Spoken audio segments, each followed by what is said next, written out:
এই ঝগড়া হবে, আবার এই খুব মজা হাসি ফান মাস্তি সব কিছুই থাকবে। মানে আমরা যে স্কুল গ্যাংয়ে অভিনয় করছি, আমাদের কিন্তু অভিনয় মনে হচ্ছে না। প্রত্যয় হিরোইন আসবে, আরও অনেকেই আসবে, আমি নামগুলো বলতে চাচ্ছি না। আমাদের কিন্তু খুব ভালো লাগার একটা জায়গা যে আমাদের একটা ছোট ছোট অডিয়েন্স আছে যারা স্কুল কলেজে পড়ে, আমাদের দেখে, আমাদেরকে পছন্দ করে। দর্শক এত পছন্দ করছে আমাদেরকে, এটা আসলে মানে ব্লেসিং। এবারে গল্পের মধ্যে অনেক টুইস্ট আছে, অনেক বড় বড় ক্যারেক্টার এন্ট্রি হচ্ছে। স্কুল গ্যাং 2-এ আমি ছিলাম, স্কুল গ্যাং 3-তেও আছি। সো এবার আমার ক্যারেক্টারটা একটু ডিফারেন্ট, আপনারা আমার এই ট্যাগলাইনটা দেখে বুঝতে পারছেন। এবার আমি ক্যাপ্টেনের ক্যারেক্টারটা প্লে করছি। আমি বেশি কিছু বলবো না, যখন গল্পটা শুরু হবে আপনারা দেখবেন তখনই বুঝতে পারবেন। কানেক্টিভিটির জায়গা থেকে যেটা পাবে সেটা হচ্ছে যে ফ্রেন্ডশিপটা পাবে তারা। আর এছাড়া যে ডিফারেন্ট যে টুইস্টগুলো আছে, যে আমরা নতুন নতুন যে ক্যারেক্টারগুলো এন্ট্রি করাচ্ছি, যেমন হচ্ছে প্রত্যয় হিরোইন আসবে, আরও অনেকেই আসবে, আমি নামগুলো বলতে চাচ্ছি না, বাট উনি যেহেতু একটু হলেও রিভিল হয়েছে তাই ওনার নামটা বলছি। সো এরকম অনেক দুর্দান্ত কিছু ক্যারেক্টার আসবে, তারা আমাদের এই স্কুল গ্যাংটা, আমাদের এই গ্যাংটা নিয়ে অনেক কিছু খেলবে, অনেক কিছু করবে। এরপর আমরা সাতটা উপরে উঠবো, ওনাদের সাথে পারবো কি পারবো না, অনেক কিছু আছে, বাট এটা দেখতে হবে আর কি। আই ফিল সো প্রাউড, আর্থিক সজীব ভাই আমাকে সুযোগ করে দিয়েছে স্কুল গ্যাং সিজন 3-তে থাকার। সো এটা আসলে সত্যি অনার, কারণ আমরা ইয়াং জেনারেশন, আমরা যারা মাত্র উঠছি, আমাদের কিন্তু খুব ভালো লাগার একটা জায়গা যে আমাদের একটা ছোট ছোট অডিয়েন্স আছে যারা স্কুল কলেজে পড়ে, আমাদের দেখে, আমাদেরকে পছন্দ করে।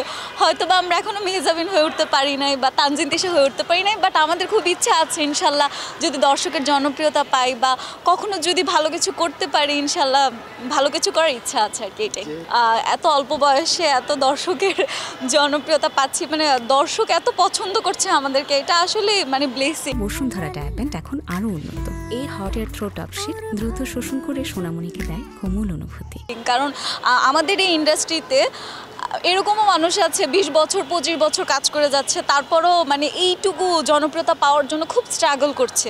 সেই জায়গা থেকে এত অল্প সময়ে আমরা যে এতটুকু করতে পারছি বা দর্শককে মানে আমরা যাই করছি দর্শক এটা আমাদের কাছ থেকে অ্যাকসেপ্ট করে নিচ্ছে, এটা আসলে অনেক বড় পাওয়া। I feel so proud, thank you audience. র্যাঙ্কিংয়ের জার্নিটা শুরু হয় আর্থিক সজীব ভাইয়ের হাত ধরে। সো ভাইয়ার সাথে হচ্ছে কাজ করা শুরু, উনি আমাকে ডেকেছিলেন, অডিশন হয়েছিল, তো সেখান থেকেই হচ্ছে আমরা কাজ করছি আর কি প্রতিনিয়ত। এটা খুব ইন্টারেস্টিং একটা কাহিনী, থ্যাংক ইউ জিজ্ঞেস করার জন্য। সেটা হচ্ছে যে স্কুল গ্যাংয়ে আমাদের প্রতি বছরই স্কুল গ্যাংয়ে আমাদের এরকম খুব ইয়াং কিছু জেনারেশনদেরকে ডাকানো হয়, যারা হচ্ছে মোটামুটি ক্যাপেবল, ভালো অভিনয় করতে পারে বা হচ্ছে নাচ করতে পারে, গান করতে পারে, এরকম যারা মানে ওভারঅল টুকটাক সব কিছু পারে, ওদেরকে অডিশনের জন্য ডাকা হয়।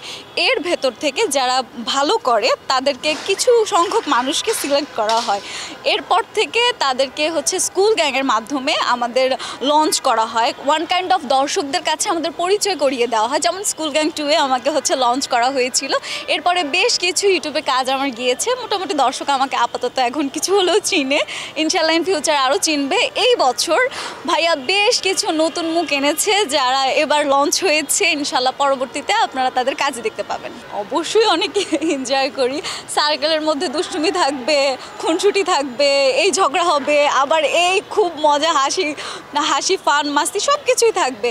সো সব কিছু মিলে আমরা যখন সবাই একসাথে কাজ করি, আপনারা মনে হয় দেখেছিলেন যখন আমরা কিছু বিহাইন্ড দ্য সিন দিচ্ছি, মানে আমরা যে স্কুল গ্যাংয়ে অভিনয় করছি, আমাদের কিন্তু অভিনয় মনে হচ্ছে না।